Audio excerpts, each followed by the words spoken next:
an early age, I was introduced to alcohol. And about the time I was 16 years old, I started smoking weed. Still not really dealing with a lot of my issues. Drinking was my main to go to because that was always around.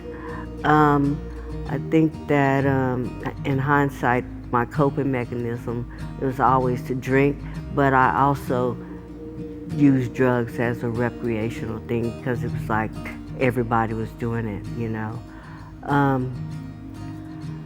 My life just kind of took a spin, you know, and there was moments where, you know, I didn't know what I was gonna do.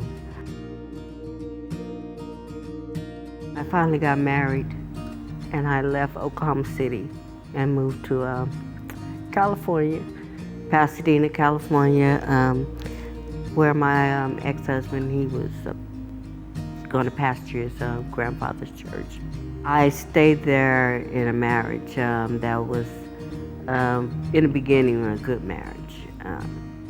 So I thought it was. About the 8th year, I suspected infidelity. I decided that I didn't want him to be there at the house, so he left. You think you're doing all the right things, and coming from a home a broken home, and marrying a minister, you would think that, you know, God was shining on you.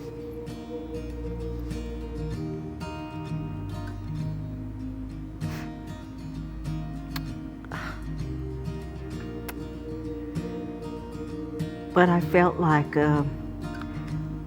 God had let me down. And so I strayed away from the church. And I started drinking again, and I decided to leave California, and I came back to Oklahoma City.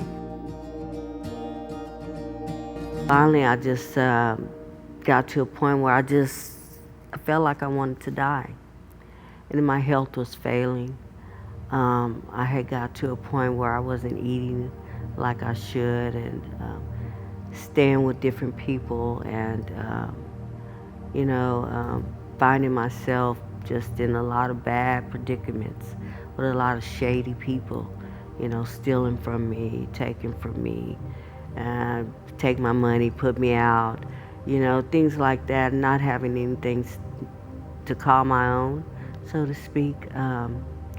So I had gotten to a rock bottom, and that was when I just found myself in the backyard of a friend's shed, you know. It was cold, it was wet, rainy, and you know, I just had a light bulb moment, you know. It's just like God spoke to me and said, you know what, do you want to live or do you want to die, you know?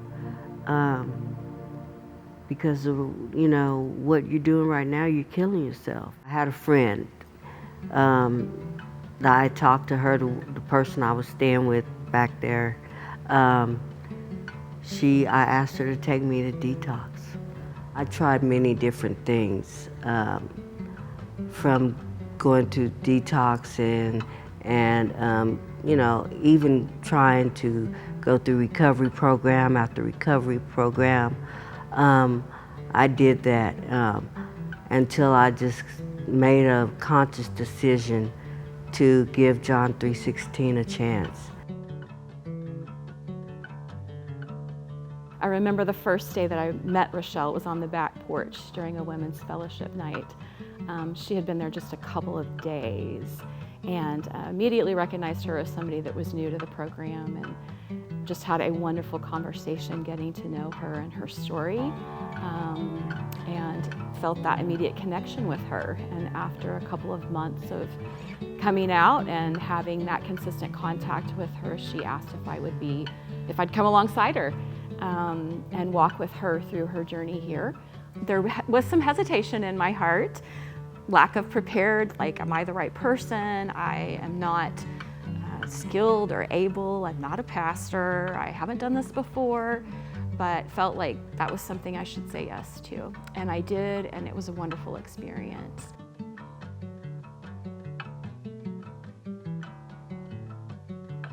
my faith walk has moved forward, and God has shown himself to me in ways that I never expected as I've been volunteering here. I'm not a professional, I don't have a lot of knowledge or information on addiction counseling or any of that. I'm just a believer. I'm a woman who loves women's fellowship and loves to walk alongside other women. What you will find is that the Lord will equip you with every single thing that you need. You will not have all the answers. You will not have all the right words to say. You will not know what to say sometimes, but just walking alongside someone and being willing to love them is all you have to be willing to do. She is such a dynamic example of what a real woman of God is. When I look to her, I see the light of God in her, the way she speaks and the way she carries herself is an inspiration to me, and encourages me to want to be a better woman, a better woman of God. I hope that she can find freedom and forgiveness for past things that have happened to her. I pray that she can find a new life that she wants, that she can see, and the Lord has given her a taste of. And I hope I can continue to be a part of that. I hope I can walk with her, not just through this journey, but as she begins that life that is waiting for her.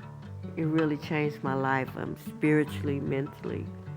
I'm finding myself in my relationship with God growing by leaps and bounds every single day. I'm refreshed every single day. But the most important thing that I get from this place is the love of God and just everything being biblically based and done out of love. There's not one person here that has not shown me love and true godliness. And that's the core to all of it.